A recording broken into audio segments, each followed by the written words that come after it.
Hello everybody, welcome into this WBRN exclusive interview. Brandon Wirth here, joined by Professor of Geography, Specialist in Climatology, Dr. Jennifer Johnson at Ferris University. Hi. Thanks for joining us. Thanks for having me. So obviously weather has been a topic of this year, and of course when it comes down to it, many people are starting to learn, what are the basics of, severe weather. Many people watching the movie Twisters that just came out. We'll get into that later, but first of all, there's a lot of people that seeing this movie, seeing a lot of the activity, they're wondering, how these things are formed. So we kind of have this set up here that you're going to have a demonstration on showing us kind of how storms form in the process. Yeah, absolutely. So I'll show you a little brief demonstration of what happens inside a cumulonimbus cloud that turns it into a full-blown thunderstorm, and also what are the dynamics that allow it to become more severe or move into the category that we would call supercell, which are the ones that are most likely to produce tornadoes. Okay, so the first thing to understand about tornado formations is that you got to have a parent thunderstorm that's rotating, okay, most of the time.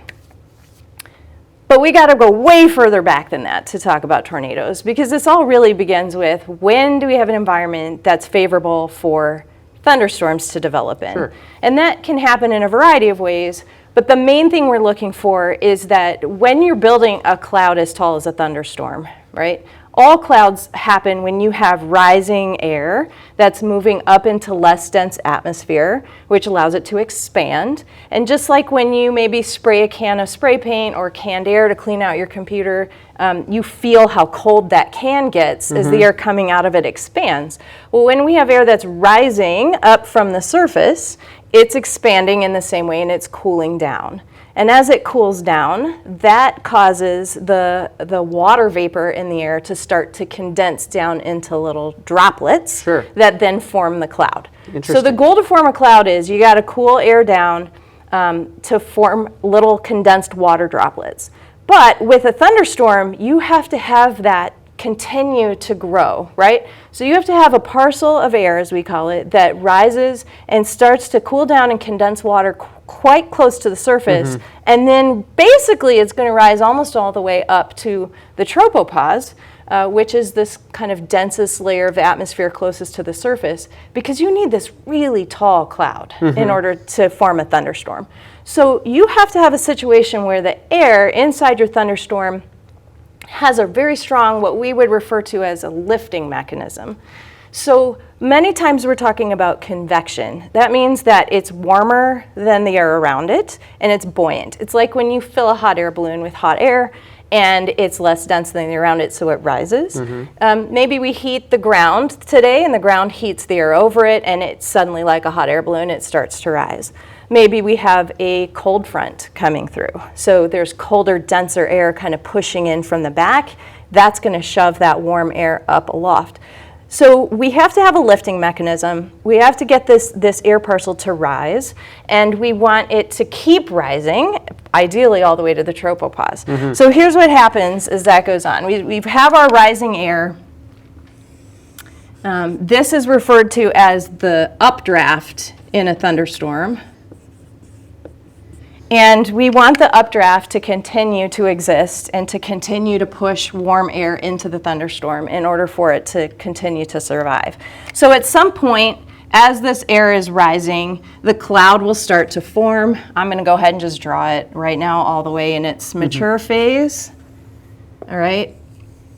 And the updraft will continue to bring warm air and humidity into our thunderstorm so that we can continue to build this monstrous cloud, right? But we need it to keep rising, keep condensing, keep producing more cloud droplets. So as long as the updraft, that rising air, is in position, we can keep this thunderstorm alive for quite a long time. Now, when it moves into its mature phase, this is the stage where the thunderstorm starts to produce rain. Now, the rain does not necessarily happen across the entire base of the thunderstorm. And if you've watched the movie Twisters, you did see a scene where she talked about a tornado being rain-wrapped. Yes. And I'll show you what that means here in a little bit. But the rain is only falling kind of in one section of the thunderstorm. As this rain starts to fall, it creates drag, it pulls the air down, it starts to evaporate below the cloud. It's falling into drier air below the surface, so it starts to evaporate, which cools the air down further. And eventually, you get the development of the second half of the thunderstorm, which is called the downdraft. Oh, I see. So in its mature stage, a thunderstorm is always going to have part of the storm is the warm currents rising up, and part of the storm is the downdraft associated with the falling rain. This is kind of important in hail development, for example. So if you have hail, the whole upper half of this cloud,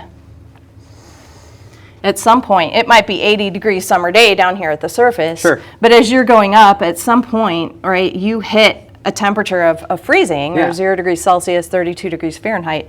Everything in the upper half of this thunderstorm is below freezing. Right. It's not necessarily frozen. Mostly the water droplets are going to be what we call super cooled. So they'll be below freezing, but not ice. Interesting. But so you get a hailstone that starts to form, ice starts to collect, and it will bounce between these two sections, and it will just keep collecting layers of frozen droplets, and then a liquid drop, and then the updraft shoves it back up and it refreezes. Yeah. So you get these shells of ice as it bounces around inside the thunderstorm. So main thing is we've got the updraft, we have the downdraft. If you are watching thunderstorms as they approach, you will often be able to see the anvil, which this happens when the thunderstorm reaches the top of what's called the troposphere. So this is the first 7 to 9 miles or so of Earth's atmosphere. And generally, if you ask someone, you know, you climb a mountain, what do you expect the temperature to be doing as you go up? Get colder. Getting colder, right? And that helps with thunderstorm development because the air out here is getting colder as you go up, which allows our thunderstorm to be warmer than the air around it so that it's able to keep rising, right? Stay buoyant. Okay. But when you get up into this region up here, this area above it is called the stratosphere. And in the stratosphere, that's where we have the ozone that's sucking up ultraviolet radiation. So it actually gets warmer with height. So you get to the tropopause, the air in the air, if you were going up a mountain in the stratosphere, it would actually be getting warmer as you went up the mountain. Interesting. So if you climb up, you're actually going 10 degrees warmer, and then you would go or you get 10 degrees colder, and then 10 degrees warmer if you kept going up. If you kept climbing up into the stratosphere. That is weird. So every day when we take what's called taking a sounding, we are actually launching weather balloons with instruments attached to them. And what they will do is float up through the atmosphere, and they will tell us, oh, it's getting colder, it's getting colder, it's getting colder. Oh, right here, it started getting warmer again. That's how we mark the height of the tropopause, which varies from day to day depending on the weather situation. And one of the reasons we're interested in that is because our thunderstorm can't grow up here, right?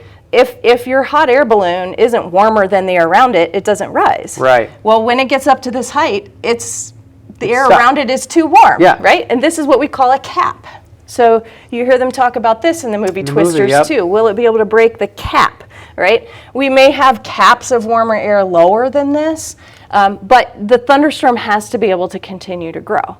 So in a truly severe thunderstorm, sometimes the updraft is able to break the cap associated with the tropopause, and you'll see it develop this, it's called an overshooting top. It looks a little bit like a head of cauliflower that's growing on top of the thunderstorm, and it just tells us that that's a particularly strong updraft that managed to break through the tropopause a little bit and grow just a little into the stratosphere. Right? So this is one sign that our thunderstorm is going to be able to persist for a while.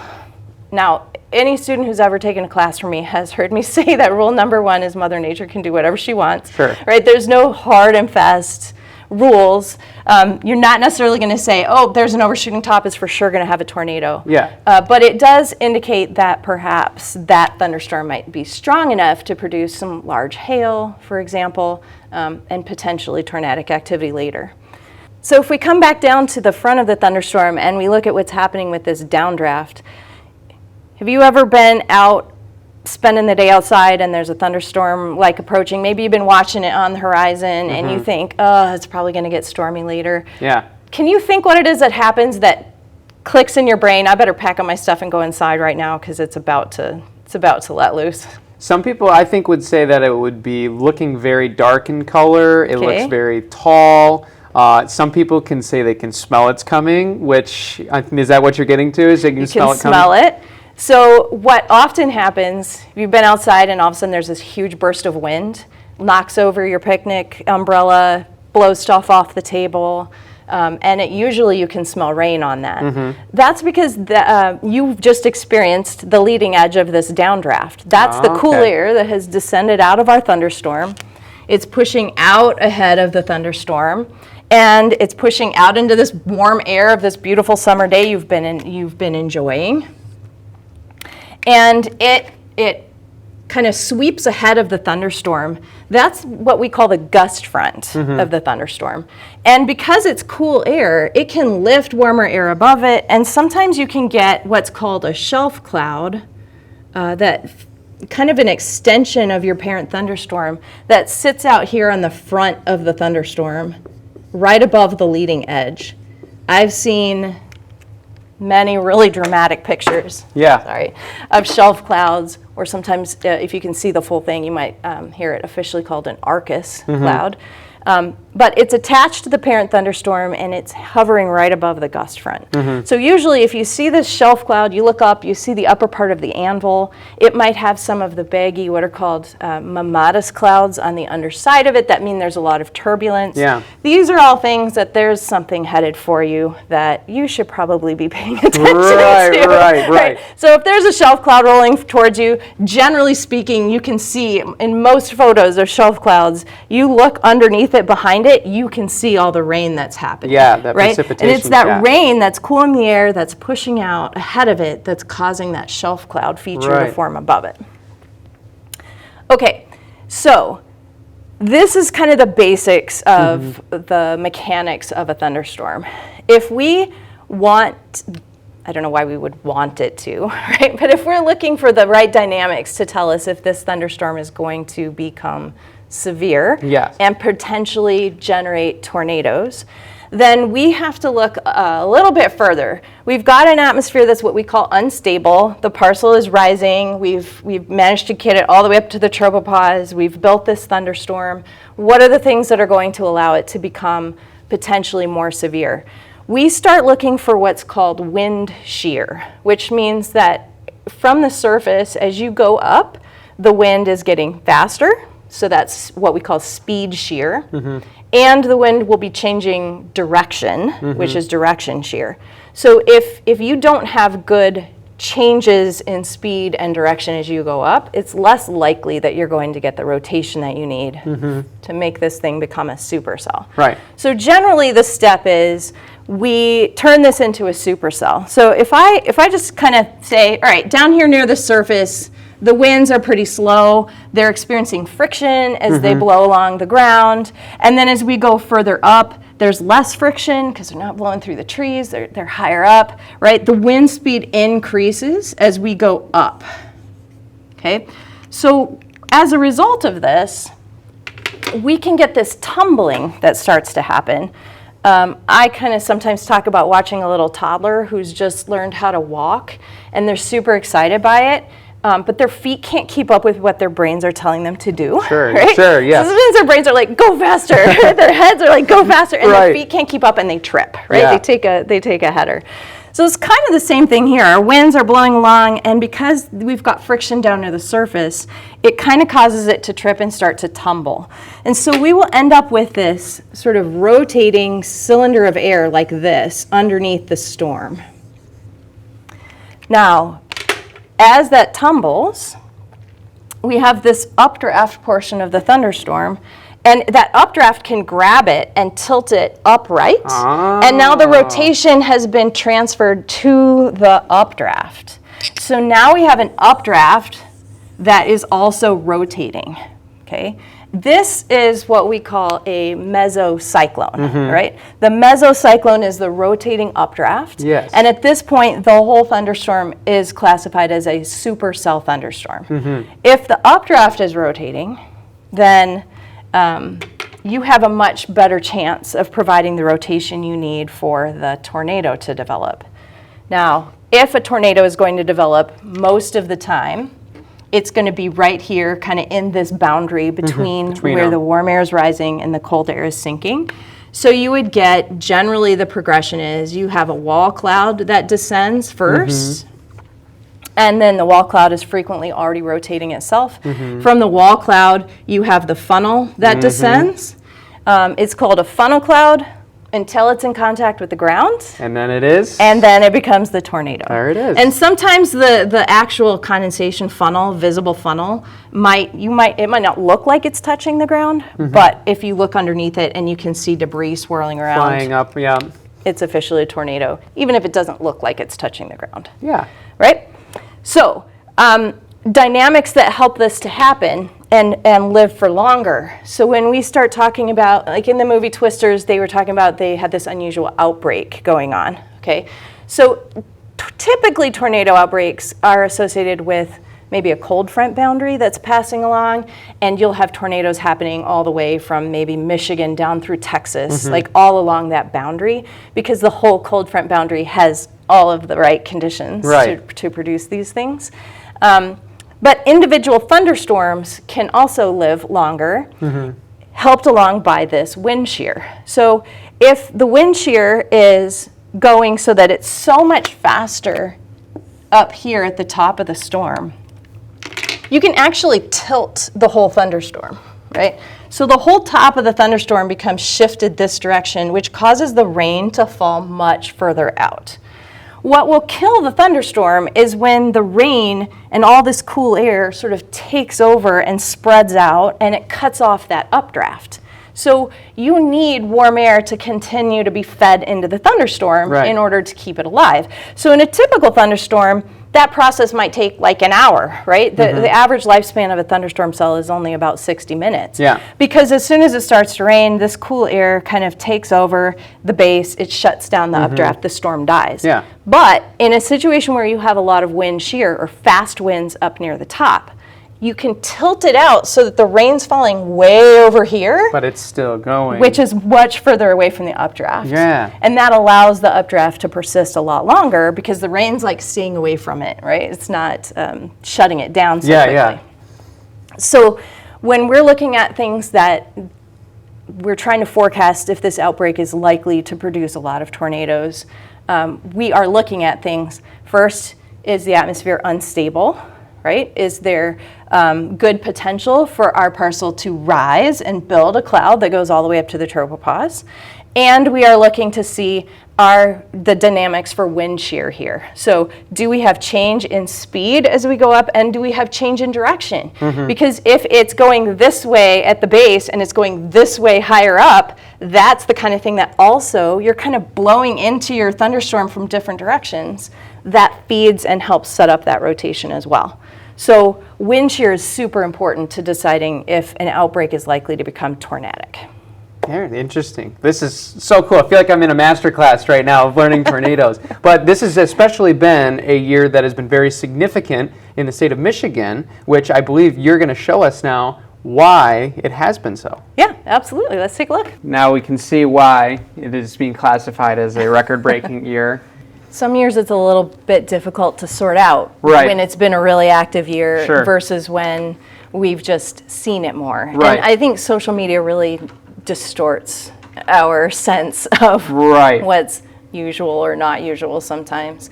This year definitely has been a very active year for tornadoes. Yeah. So on average, the United States has 1,200 tornadoes a year. That's our long-term average. And what I have pulled up here is from the Storm Prediction Center. This is a bar chart that shows us each individual year going back to 1951, how many tornadoes they have on record for that particular year. The line here is the long-term average. So we can see that here in July, where we still have 4 more months to go, or who knows? Who knows? We still do sometimes get tornadoes even in the winter. We still have many months of tornadoes to go. We aren't done counting yet, but we can see that for 2024, we are already, with the ones we've had just so far this year, running well above average in terms of the number of tornadoes. And that was true all through, right? We have been running ahead in April and May, we were above average activity for all of those times. So one thing I want to say before I move off of this slide that I think is really important to point out is that sometimes you look at a chart like this and it jumps out at you that, oh, we've had such an increase in tornadoes over time. I really caution people about making assumptions about data like that, because you have to remember that if you go back to the 1950s, 60s, 70s, we did not have Doppler radar necessarily. We certainly didn't have radar to the capabilities we have now. We did not have a way to communicate with each other nearly as much. So it's quite likely that there were a number of tornadoes in less populated rural areas that maybe nobody observed, that we just don't even have in the count, that we regularly know about and count today. Yeah. So we have to be really careful about making assumptions about climate change when we look at graphics like this, although there's certainly plenty of evidence to suggest that the climate is changing for a variety of reasons. But we want to be really careful about that and not make assumptions, because when you look at deaths by tornadoes and tornado counts and all of these things, we've just gotten a lot better about knowing about the ones that nobody told us about before, right? So there's sort of an artifact that has to do with technology in this. But certainly this year it's been an extremely active year. So one of the things that plays into this is that we have this active spring season, right, following on the heels of a highly unusual winter. Yes. Right? It was not as snowy and icy as it should have been, right? It was definitely a very warm winter. And that was largely attributed to a strong El Nino event that was happening in the equatorial Pacific. Yeah. El Nino is associated with exceptionally warm water pooling up along the equator at the ocean surface. And when it's a very strong event, that warm water kind of pushes all the way up the western coast of North America. And when we have warmer water than we should off the coast of California, it starts to change the path of our jet stream, right? Interesting. So it influences, even though it's something happening down in the equatorial Pacific, it's what we refer to as a teleconnection. It's something happening far away that's having impact on weather. It seems like it shouldn't be connected, right? But the atmosphere is a big conveyor system. So the jet stream was really being impacted by this very strong El Nino as we went into spring. And what we saw in April and May was the jet stream sitting in this really specific configuration where it was dipping. So the jet stream is this high-speed wind, right, that comes across the U.S., and it migrates usually quite a bit further north in the summertime and isn't as big of a player for us. But it was hanging out a little bit to the further south. It hadn't moved yet. And it ended up in this what we call trough. It was kind of dipping down over the western U.S., and then it was coming up over the eastern U.S. And it was allowing for what we call heat domes to continue to develop, where we were seeing all these record heat waves and all kinds of things happening in this area of the country. Well, the jet stream, the strength of it and the speed of it is determined by partly the difference in temperature between this warmer air that's on the south side of it and the colder air that's on the north side of it. Interesting. And when we look at April and May, we had a couple of things going on. One was we had these huge heat domes that kept setting up. We had record-setting heat, so the air temperature on this side was much warmer than it should have been. And it's early spring. It's still quite cool in Canada. So we have this big contrast in temperature. That's leading back to that wind shear that we talked about, because you have higher speed winds up near the top of the thunderstorm.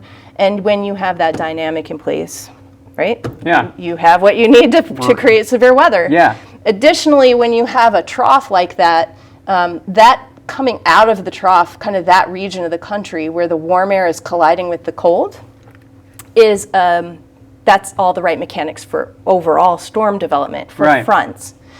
On top of that, let me go back here. We have this thing that overall governs climate.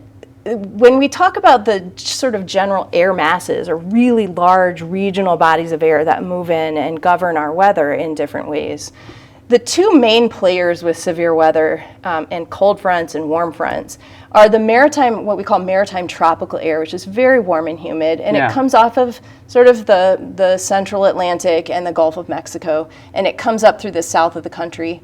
And then we have the cold, dry air that comes down out of Canada, and when they collide, right, it's that dramatic change in humidity and temperature between the two that builds fronts. Okay, so we have that, we have the jet stream moving quite rapidly in this configuration that's bringing all that warm maritime tropical air up. And when we talked about the thunderstorm, we said it had to have warm air, right? And we had to have a lot of water vapor because we have to build this huge storm. So when you have that maritime tropical air moving into hot ground, it's unstable, right? You have all the right conditions that you need to build severe weather. On top of that, these are ocean temperatures from the Gulf of Mexico. So the red here is everywhere it's red is a place where the Gulf of Mexico is warmer than it typically is. So this is May, June, July. We're starting to see some areas settle closer into normal as we go into July, but the Gulf of Mexico has been routinely running up close to 2 degrees Fahrenheit above normal. So if the water in the Gulf of Mexico is warmer than normal, then the air over it is warmer than normal. Warmer air can hold more water vapor. So that maritime tropical air that's pushing in, building our fronts, right, providing the air masses that we need to support thunderstorm development is warmer and more humid than normal. So you kind of put all this together and you have all the right mechanics that you need for an active severe weather season. So we can blame the Caribbean for all of our severe storm activity then. I don't know if I go that far. No, I'm just kidding. I'm not a we're not a meteorologist. So, but when it comes to the overall trajectory, obviously we looked at the graph and it seems to be getting more and more active. And obviously you mentioned radar advancement; those things are definitely impacting it. But is this something that is kind of being projected as still being able to climb over the next couple of years? So some of the research is still, climate research. Mother Nature does not do research very much. Right. I mean, we obviously know that some things are changing. Right. We know that we have well-documented warming in quite a few places. We know that some things are changing. What the studies that are out now seem to be suggesting is less about we're going to have more tornadoes or stronger tornadoes, although that's a possibility. But there seems to be some evidence of us already seeing that it's more about when the tornadoes are happening during the year and where the biggest areas of activity are. So some of the long-range models are suggesting that we may see severe weather activity shift less in the Great Plains, and we'll see more of it maybe a little bit further east. So there's, anytime we talk about climate, it's complicated really fast. Sure. A lot of moving parts. There's a lot of moving parts, including natural changes as well as the parts that maybe humans are impacting with a variety of activities. But we certainly seem to already be tracking some changes with timing of year as well as the specific location of hotspots. So. As far as this winter goes, the next few months, the Climate Prediction Center is watching El Nino pretty carefully. El Nino has officially ended and the ocean is neutral, but we seem to be potentially heading towards a La Nina for this year, which is the opposite. It's cold water instead of warm down there in the equatorial Pacific. And so for right now, their three-month model seems to be saying that we still are, most of the country, likely to be running above the long-term average for the next few months. And then as we settle into the winter, I know everybody's asking me, are we going to have a normal winter? A lot of what happens this winter is going to be largely dependent on if that La Nina develops or not.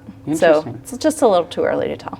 We can't tell the number of school days that parents are going to have to send kids to daycare already, but we're going to try they're going to try their best, and that's what they're paid the big bucks for. That's right. So when it comes to, obviously we'll end with this because I'm sure everybody that might be watching this video right now is coming from the movie theater, from Twisters, to learn more about this. But we can't stress it enough that movie, especially from your expertise, was more entertainment as much less than scientific backed research. I know they've obviously worked with storm teams, but a lot of it was made for Hollywood to sell tickets and not as much to be totally accurate. What were some of those things that stood out to you that were like, yeah, this might not be what it should be depicted as?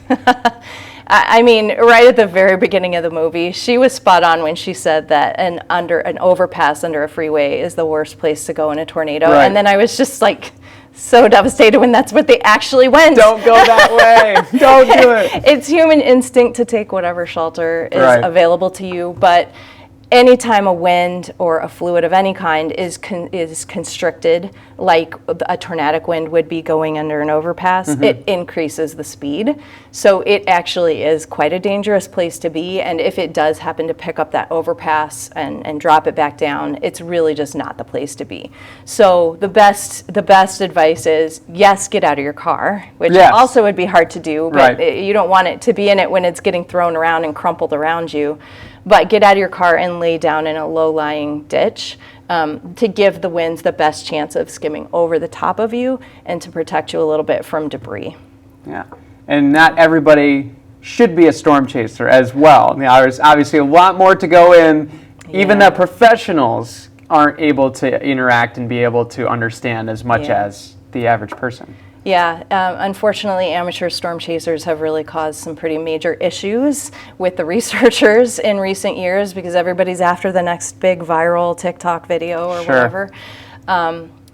We've had professional chasers killed who were out there with all the best Doppler radar with years and years of experience, and they still get caught in unpredictable storms. We have had situations where chasers are out not paying attention to stop signs, and they get in car accidents and they kill. You have so many people all trying to go towards the storm that they block traffic and they prevent people from actually being able to get to safety. It's just not worth it. Yeah. Yes. It's not worth it. Having spotters are great, but we can only have so many chasers before things can happen. Right. So we're not looking for a traffic jam. Right. We need research, right? We need professional chasers. There's no question that professional chasers and scientists who are out doing really brave things, not anything like you see in the movie Twister, but still, they are still out there chasing these storms. Like, they definitely have given us a wealth of knowledge that goes to keeping people safe. And that's really the goal. We need them to be able to make the best decisions. If they are out conducting active research, they need the roads open to be able to travel and make the best decisions for their own safety. But we need to leave it to the professionals for sure. Right. Kids, don't try this at home. We can put the disclaimer on the screen. But thank you so much, Dr. Johnson. We appreciate it. So I guess that's our weather little mini masterclass, if you will. Thank you so much for joining us. You're welcome. Thanks for having me.